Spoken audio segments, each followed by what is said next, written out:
नमस्कार मंडळी, लक्ष्मीच्या पावलांनी या मालिकेच्या पुढील भागामध्ये आपण पाहणार आहोत की सरोज ही अद्वैतच्या समोर कलाची माफी मागते आणि बोलते की कला मला माफ कर, मी असे वागायला नको होते.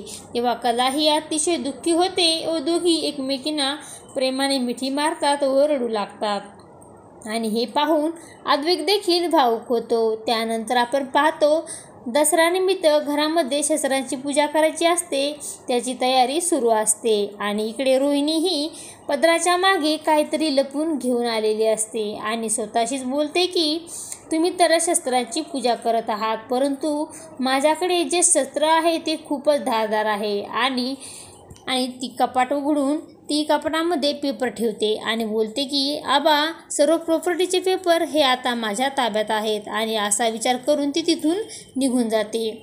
त्यानंतर आपण पाहतो कला ही कागदापासून दशानून बनवत असते आणि इकडे विमल ही साधा पेपर बरोबर प्रॉपर्टीचे पेपर देखील दशांश बनवण्यासाठी घेऊन जाते आणि कलाला देते.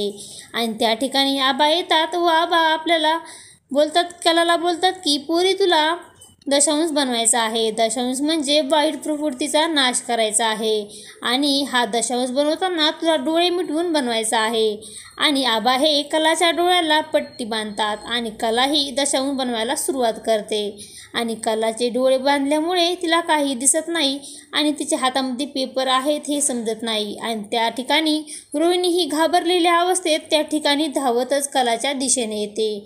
आता पुढे येणाऱ्या भागामध्ये प्रॉपर्टीचे पेपर हे कलाच्या हाती लागणार का हे पाहणे अतिशय रंजक ठरणार आहे. लक्ष्मीच्या पावलांनी या मालिकेचे सर्व अपडेट पाहण्यासाठी आपल्या चॅनलला लाईक करा, शेअर करा आणि सबस्क्राईब करायला विसरू नका. धन्यवाद.